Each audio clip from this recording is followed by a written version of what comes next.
We've become so much more focused on forecasting and looking forward because it's so much more important to our business. And the fact that we have these opportunities like the stadium project, the international markets, the Foolish Club Studios, if we weren't really focused looking forward, we would probably not be as agile and as nimble and able to capitalize on these opportunities. And while we're in this window of success, we have to move quickly too. So a good example of that is as soon as we started to get back into the Super Bowl back in 2020 and our success was getting better, our records were getting better. Before we start today's episode, I want to address a common challenge I have observed with FP&A professionals. While Excel skills are abundant, many are not fully tapping into Power BI's capabilities to enhance their financial analysis skills. With over a decade of experience in FP&A consulting and countless training sessions conducted, my most loved training by FP&A professionals, hands down, has been my Introduction to Power BI for Financial Analysts. So, for my loyal podcast listeners, I am giving you free access to it today. Check out the link in the description below to upgrade your FP&A skills today. Thank you. Hello everybody, I'd like to welcome today Dan Crumb to the FP&A Unboxed podcast. Dan is basically the CFO at Kansas City Chiefs. Welcome to FP&A Unboxed, Dan. Well, thank you very much for inviting me onto the Unboxed podcast. I'm looking forward to the conversation and I'm honored to be on this. So thank you very much for inviting me. No, thank you so much for coming, man. I mean, it's going to be a really interesting conversation. We've so far at least not had somebody from the sports industry onto the podcast. So it'll be quite interesting to understand how being a CFO or a finance leader at a sports-led facility, how does that work for you?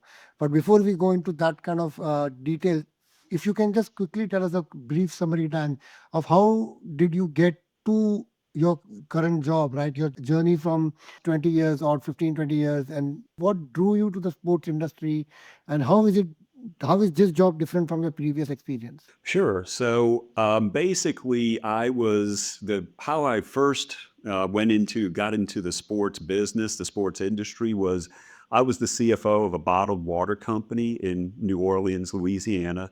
Hurricane Katrina had hit our bottling plant and destroyed it. So the owner sold the company. And at that time, we all started looking for other jobs.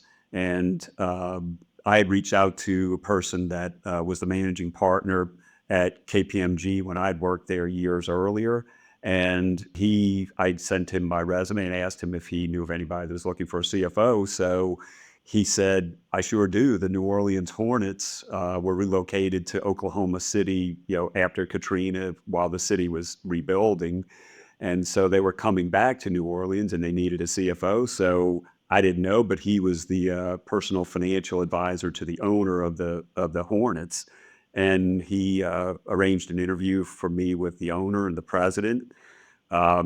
Went through the interview process. I was blessed and fortunate and received that job as CFO of the New Orleans Hornets. That gave me the sports experience so that when the Kansas City Chiefs CFO position opened up, there was a national search that a firm was conducting, and they reached out to me, asked me if I would be interested in applying, and I said sure.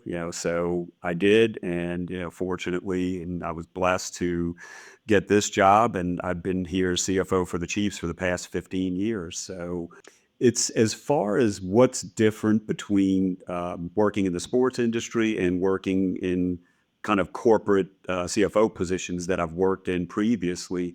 I would say the biggest differences, I'll start off with saying what's similar. Behind the scenes, very similar. So accounting, finance functions are pretty similar. You produce your financial reports and financial statements. You're doing payroll, all the different types of accounting functions. You're also doing analysis behind the scenes, investment analysis, deciding what projects to invest in, keeping your capital structure optimized. All of those things you're still doing, but the real big differences are in that sports industry, you've got game days. You've got teams that play either football games or basketball games in my case. So the game day is a very different type of event, and it calls for you to do things very differently as far as when you're forecasting out, football, for instance. When we're forecasting throughout the season what we're going to do on our per game day revenue, we have to take into account that weather could be adverse. We could have very cold weather, which um, necessitates us using a different type of food offering. So when it's really, really cold, like our Dolphins playoff game from January of 2024, where at kickoff we were -4 degrees, which was extreme. It was the coldest game ever in Arrowhead history. It was the fourth coldest game in NFL history. Um, so it necessitates a totally different preparation, and those are different dollars. So um, we know that in a cold weather like that, we have to budget for additional hand warmers. We have warming stations throughout the stadium. Team store, we're shifting the different types of things we're selling. So we're selling more blankets, more jackets, things of that nature. And as far as food concessions, we're selling more warming foods like French fries and chicken tenders and things that are and hot chocolate at all concession stands so that we can keep people warming up. So that's a different forecast for us, and our budget is different depending on what dates we're playing. So when we're playing deeper into December, January at home, we know that we've got to adjust our forecast and our budget to account for potential cold weather. And so there's also just different preparation on the game day as opposed to when you're working in a corporate job where you may have peaks and valleys throughout the year, demand wise, whatever product or service you're selling.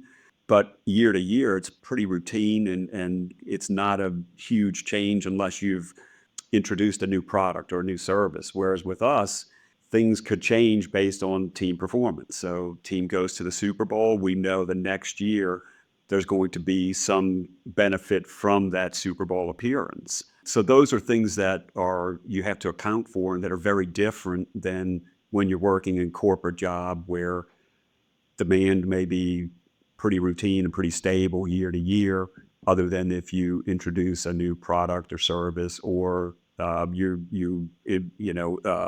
invest in a new marketing campaign or something of that nature. So the game day itself is really the biggest difference in planning, preparing for that, forecasting for that. Those are very different. Now, in the NBA, we don't have weather to account for because we play indoors. So we don't have to worry about weather being a factor.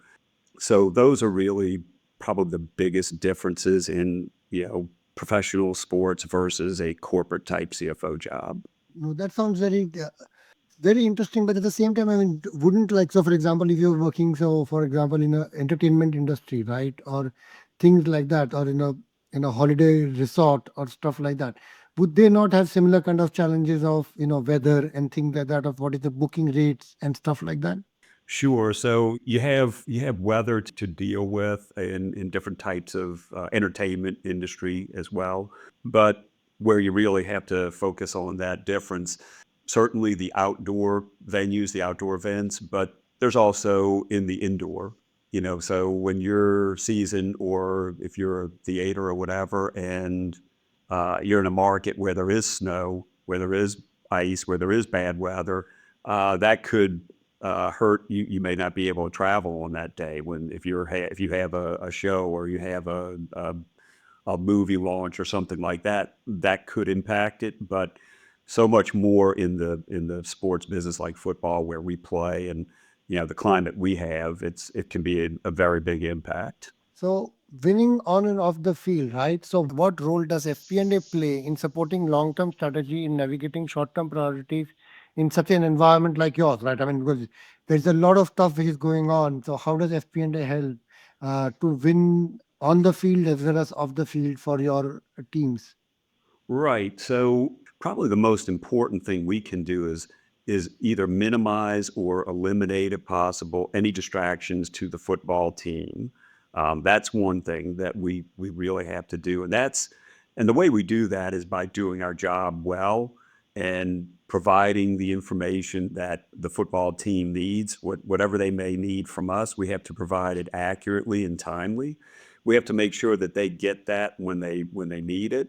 And also, when I look at the sort of the broader picture of my reporting structure, our IT department, we have to have all of our systems functioning because we support every system in the entire building. And we need to make sure that our systems are functioning and available because some of these coaches work till midnight and they come in at 4 a.m. or 5 a.m. in the morning, and they're working, 15, sometimes 20-hour days. So, during the season. So we want to make sure that all of our systems are available to them and that they're all functioning. Because our IT programming group they wrote the scouting database system, and we have to support that. We have to upgrade it, and we have to make changes to it as football evolves and as they want changes. Our analytics team also supports certain things that the football function does too, as far as reporting and getting information to them to prepare for each game. So those are things that we have to do to help support.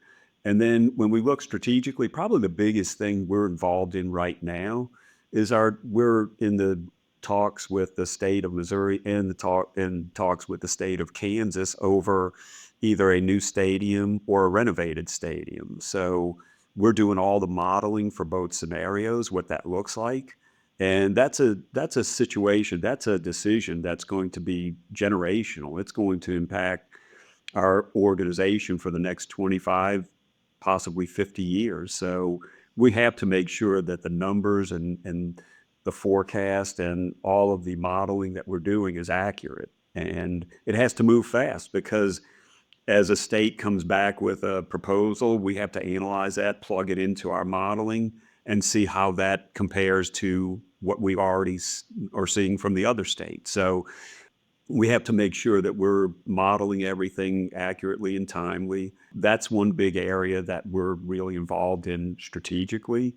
The other area is supporting our international expansion efforts. So the league has a global markets program in which teams can submit a bid and have rights to market in certain countries. Well, we have rights to market in Mexico, Spain, the UK, Ireland, Germany, Austria, and Switzerland. So we have 7 markets that we have rights to market in, and supporting that strategically long term.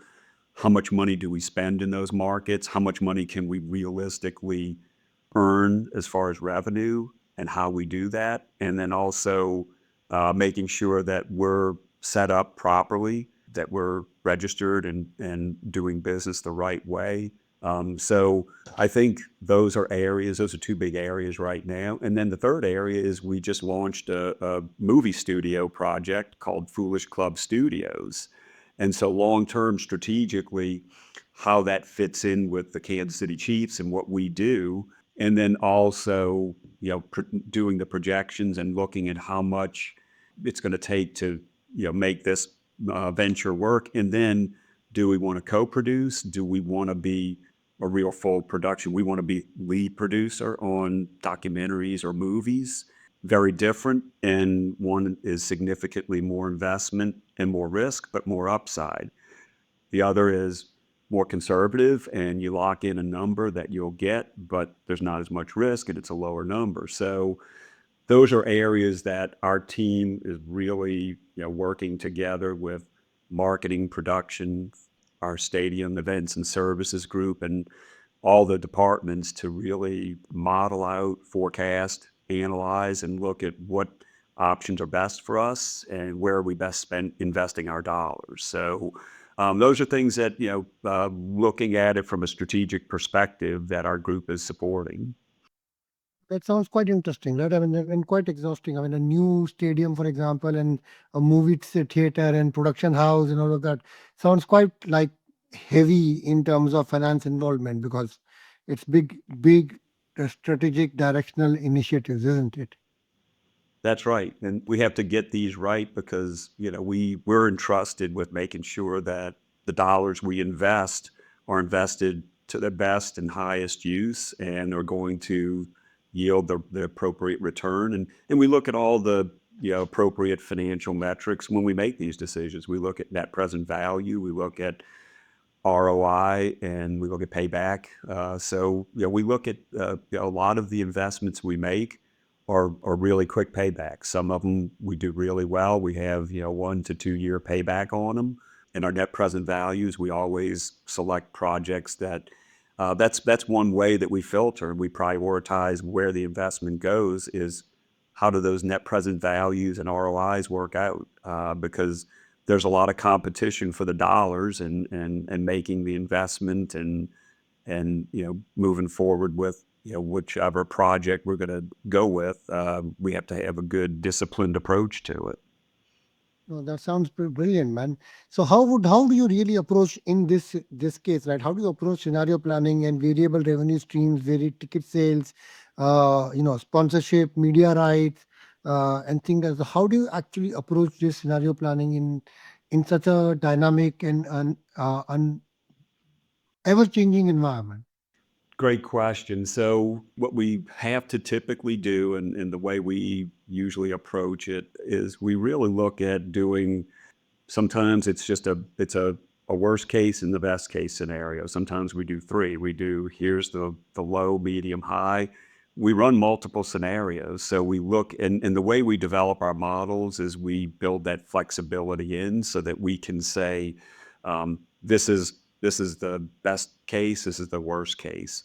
But what it really comes down to is having good, clean data and relevant data. And we work hard to get, to make sure that we have the applicable data and that it's clean and that it's accurate. And that helps us to do a really good job of forecasting and making those selections. So it all starts there. And that's one thing that this group is entrusted with is making sure that we have data, that we can get to it easily. We can get the correct data. We've got data scientists who really that's their job is to make sure that we have that.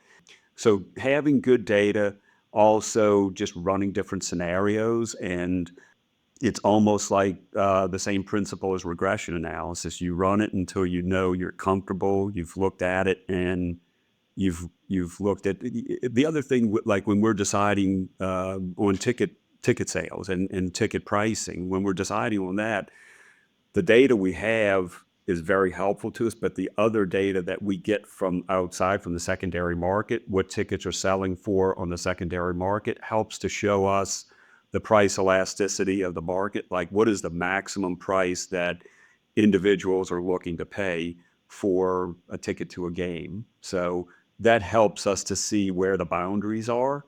So we use all that kind of data and we use different sources to get that data so that we can really do a good analysis, do good modeling. And we have a good team, we have good systems, and we've been doing it this team's been together for a number of years. And so that helps too, to be able to have a good, consistent team, consistent approach. And we've seen it each year where we hit the ticket pricing right and we hit the sponsorship deals and pricing right. So having good people, good data is really important to it. No, definitely, right? I mean, and then how have you now, because you mentioned like technology and maintaining all the data correctly so that you are able to do this. So, how important is tools and technology, uh, automation tools, dashboarding tools, important to your finance function essentially? And how have you seen a change pre implementing a tool versus a post implementing a tool in terms of your productivity of your finance function? Yeah, so we implemented a new forecasting and budgeting system. And prior to that, it was a disjointed process. So it was very heavily spreadsheet driven, Excel spreadsheets. And there was the capital budget alone was very difficult because we would have this large spreadsheet with all these different tabs for each department's request and then merging it all together and then tying it all out to a summary page and going back and recalculating and making sure that everything tied properly. We also had the same situation with our salary planning. So when we would do compensation, we had a similar approach where we had this large spreadsheet with a different tab for each department. And we have 21 different departments. So you Wow. have this large spreadsheet with 21 tabs, one for each department, and then a summary tab, and you're constantly pulling it all together. Then you're having to recheck, recalculate, reconcile, and same thing with the operating budgets. So we moved from that to a tool called Vena, Vena. Oh, And wow. You have implemented Vena. We implement yep, Vena as well. We are a Vena partner. yep. So we moved to Vena, and it just automated everything for us. It took salary planning and gave us much better reporting, much quicker, automated, where the calculations are already built into it, and we can just download directly from our payroll system. The capital budget is so much easier. The operating budget, same thing. So what we've been able to do is, instead of us having to key in everything, now we have each department go right into the system, input their information, their request, and there's no need to do all the reconciling and all of the recalculating because it's all done in the system. So it's put more power into the end users, and it's made them have more of an invested stake in the process, because now they're not coming to our department saying, here's my budget, please input it. It's they're doing, and they can change on the fly. So they can run multiple scenarios. So if they say, okay, well, I'm not going to add this headcount, or I'm not going to purchase this asset, how does that impact my budget? And they can run multiple scenarios and come back what they feel is the optimized scenario. So it's been a game changer for us. It's really helped us to automate, streamline the process, and put the user back in the driver's seat, and give them the empower them to do this part of the work. So do you have any KPIs? Like, so for example, pre-Vena, what was your the time taken and productivity versus post? Anything you could share? Because I mean, again, a lot of people are considering things like this, right? But they're always worried that will I see a return on my investment? Will this work for me? And things like that. So, any metrics you'd like to share where you've seen that, okay, it used to take, I don't know, 5 weeks and now it takes 3 weeks or something like that. I mean, Sure. We used to have our budget would not be approved. So our fiscal year end is March 31st. Used to get our budgets approved by sometime in May. Um, wow. yeah. And this time we got it approved April 7th. So we compressed it by Okay. about 3 weeks to 4 weeks, the Okay. timing, because they're not spending all of their time 100% on it, but there's so much of their time that they were spending on it and reconciling and recalculating. And whenever a change would be made, they would have to recalculate and reconcile. Well, overall, we probably cut 3 to 4 weeks out of that whole process by having it through Vena, and it's really helped us out. And now we're getting our budgets approved the first week of the new fiscal year, so we can go to all of our departments and say, budgets are approved, you can get going. They don't have to wait. So it's been very helpful in that, and the transparency that it gives us too. But I would say, from a time perspective, it's cut at least 3 to 4 weeks off of that process Yeah. overall. But also the transparency and the sense of ownership that you were referring to previously, right? Now departments feel like they own their stuff rather than finance owns the budget kind of conversation, which I think is a big game changer in my opinion anyway. What do you think? Oh, tremendous, because that's one thing that we had heard. It was a common theme was, I have to wait on finance to approve this. I have to wait on finance to put this in and see if it's okay. I can't do it on my own. I want to run these different scenarios, but I have to always submit it to finance, let them run it, and then let them come back. And now, it's not like that anymore. I mean, now it's basically where they do it. They run every scenario they want. They're empowered. They have the ability to do that. So I think it's very helpful, and the transparency and the being able to change things very quickly and pivot has helped out quite a bit. And I think, really, you're asking them to run our business for us, and you're asking them to do these things, and they have to control their budget. They have to manage their budget. I think when you give them the power and the ability to input their budget and run all these different scenarios and then make a final submission, I think they feel a lot more empowered and they feel like they have a hand in the process as opposed to us doing it for them. So I feel like it's been a real game changer for our organization. Oh, definitely. That sounds like a very good feedback. I'm sure people at Vienna also will appreciate that one. So from reactive to predictive, what tools approach and or approaches have helped your team to become much more from a reporting function to a forward-looking insights function? Yeah, so I think really for us, prior to switching to Vienna and really prior to the change in our kind of business model and our success of late, we focused a little bit more on just preparation and getting the statements. Now we try to get those statements prepared as quickly as possible, but we've become so much more focused on forecasting and looking forward because it's so much more important to our business. And the fact that we have these opportunities like the stadium project, the international markets, the Foolish Club Studios, if we weren't really focused looking forward, we would probably not be as agile and as nimble and able to capitalize on these opportunities. And while we're in this window of success, we have to move quickly too. So a good example of that is as soon as we started to get back into the Super Bowl back in 2020 and our success was getting better, our records were getting better. We were preparing for success all along, but now it's here. So how do we capitalize on it? How do we seize the moment, so to speak? So we did. And we found through surveys and through feedback from our season ticket members that they wanted more all-inclusive food and beverage clubs. So we designed and built some of those for our fans, sold memberships to them, and every single one, and we've built 5 additional ones over the past 5 years, they've all sold out pretty much immediately.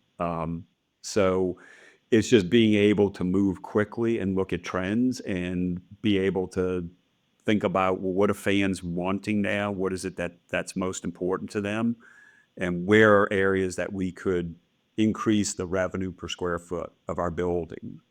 So those are areas, and that's why we just have to, we really think about it in terms of just being as agile and quick as possible. And we prepare for each season the same way. We look at it as whether we're going to a Super Bowl or whether we're winning 5 games, we prepare the same way because we want every season to be successful. We want to be prepared for success, and we want to provide our fans with the best experience possible. So in that fashion, you have to prepare the same way every year. You have to always be prepared for success, but you always have to be prepared for if you're not.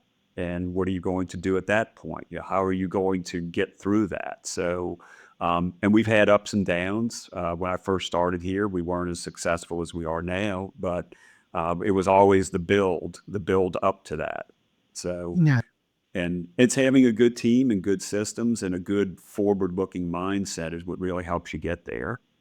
Yeah, so forward-looking mindset, right? So from that angle, right? When you are look from a people side, when you are hiring people in FP&A, what are the key elements that you are looking for in the people to make sure that you're building a team in within finance, which is forward-looking mindset? Sure. So first we want to make sure they have the technical skills, that they have the appropriate degree, that they've exhibited, whether they've done internships or whether they've had other jobs. If they're just coming out of college, that they did well in school, that they mastered those areas, those disciplines, that they've really taken the time to learn and to put that knowledge to work.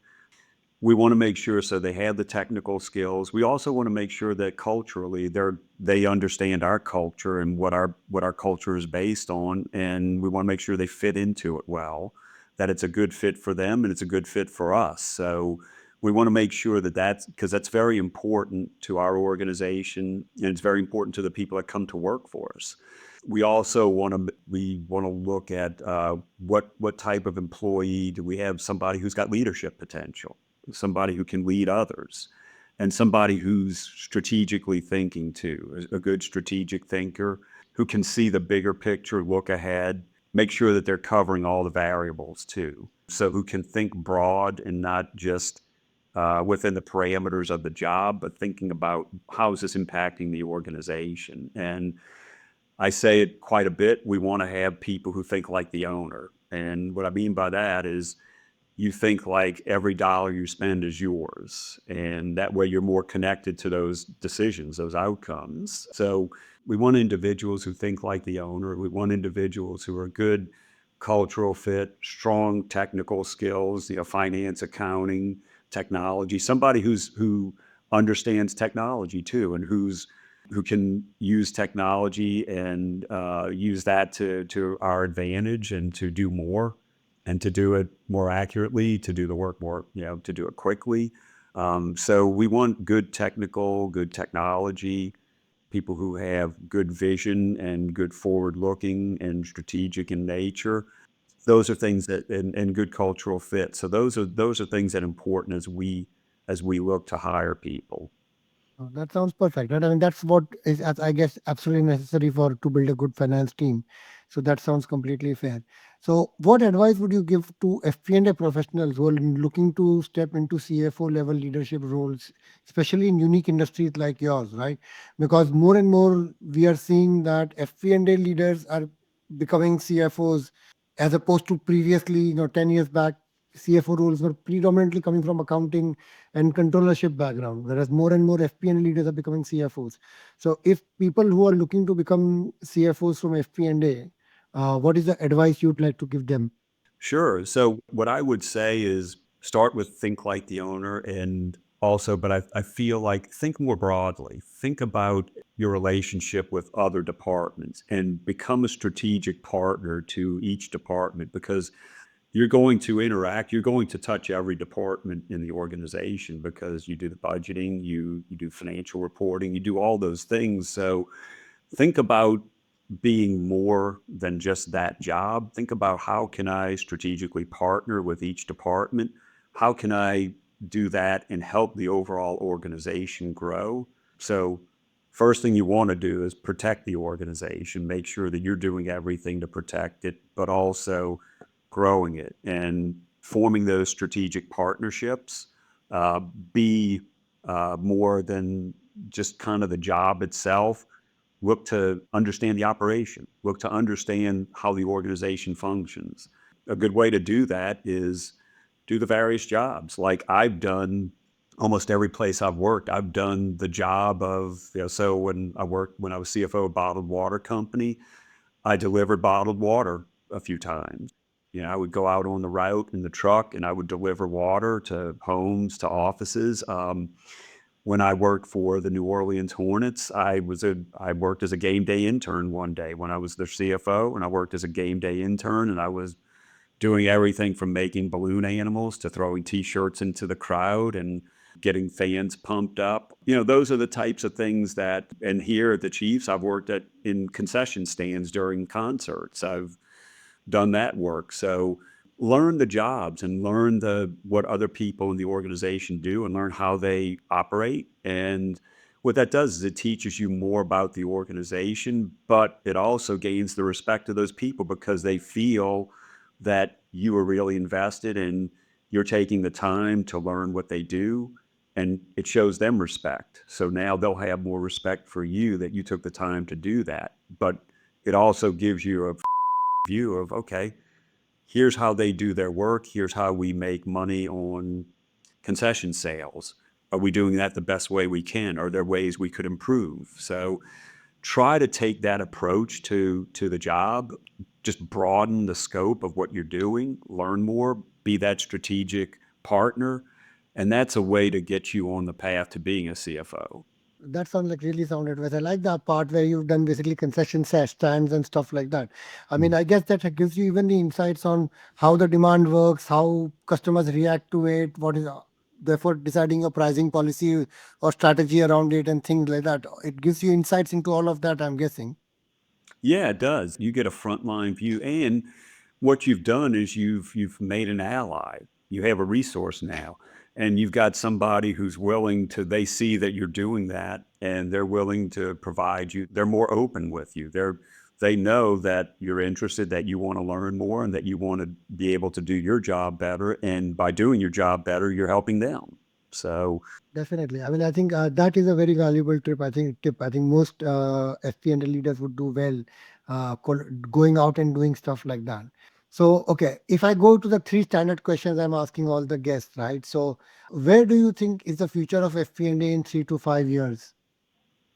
So I think the future is going to continue to evolve where we're going to be more of either sort of strategic advisor, strategic partner role, because I think we're going to, with the tools we have available, and I could certainly say AI is going to have an impact on that, but I think everybody would probably answer that question the same way.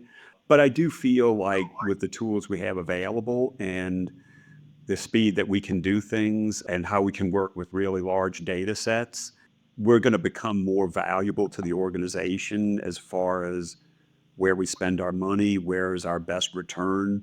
So I think that role, that job, if it's handled well, if it's led well, we'll be more of a strategic partner, and we'll have start to develop more of a seat at the table when these decisions, when they're being discussed, when projects come up. That group is going to have more of a seat at the table if it's led well. But I believe that they're going to be more strategic in nature, more strategic partners, more business partners, as opposed to service center. You're going to be more of a partner. So I think that's the evolution. But I believe the systems, you have to take advantage of the technology, and I believe you have to be led by an individual or a group that is focused on how can we improve the overall health of the organization, the financial health?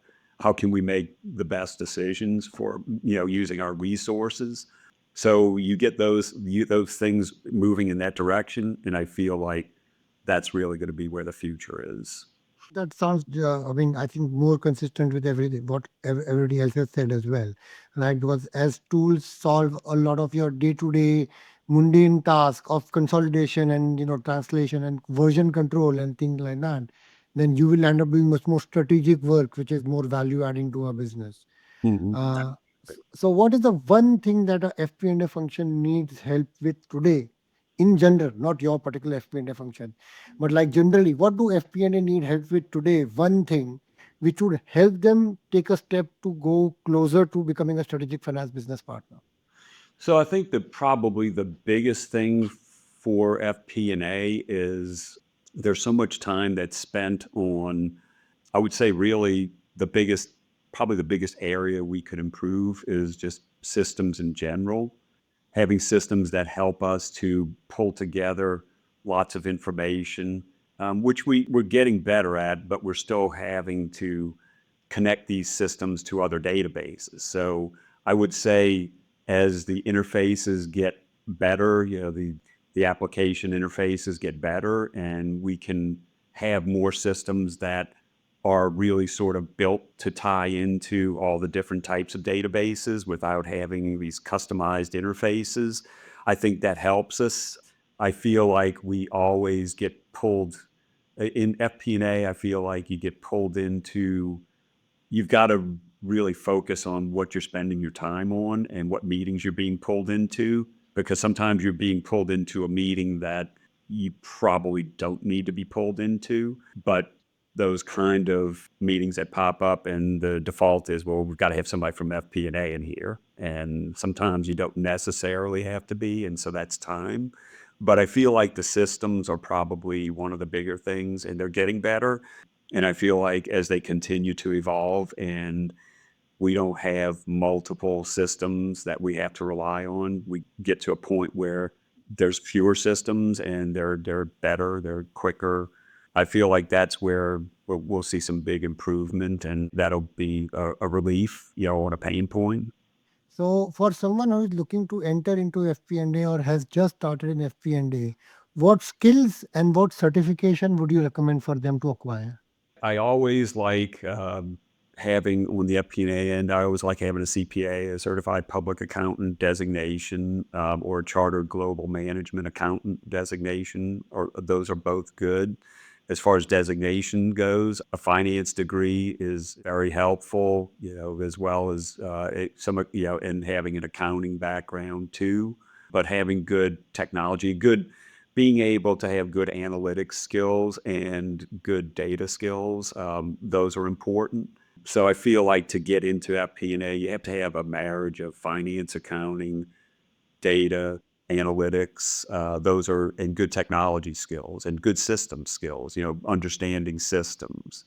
And what about any other softer skills that you think, one softer skill which you think is necessary?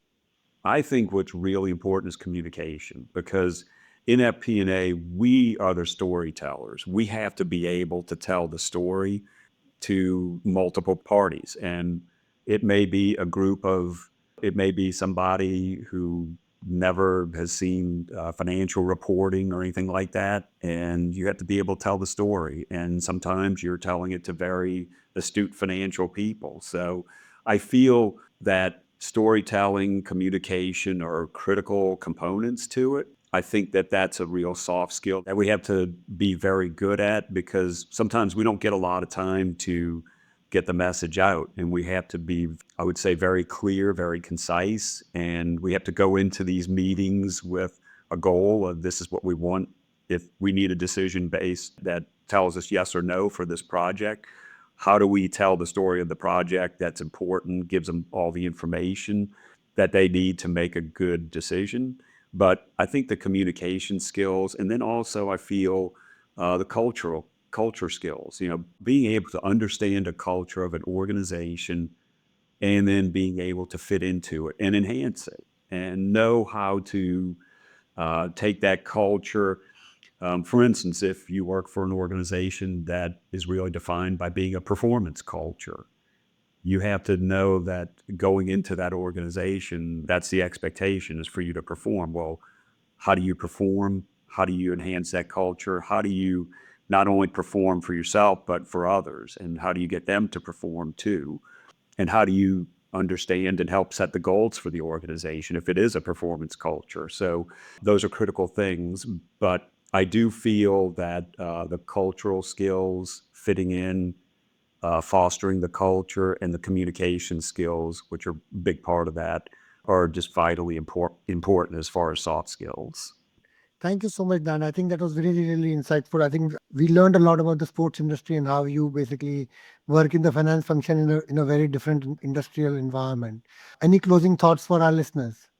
I would say really, we talked about a lot, but I think there are some things that are really important in being an effective FP&A person and being a leader and trying to get to that CFO role. Leadership is really about trust both ways, your employees trusting you and you trusting your employees.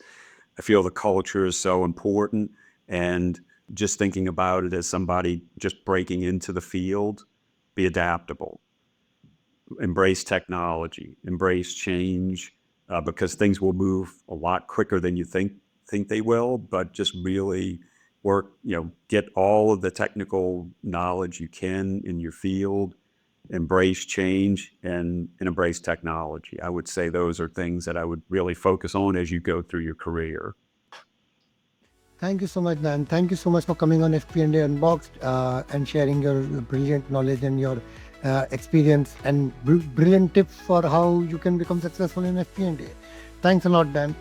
You're very welcome. Thank you. It's been a pleasure. I appreciate it. Thank you so much.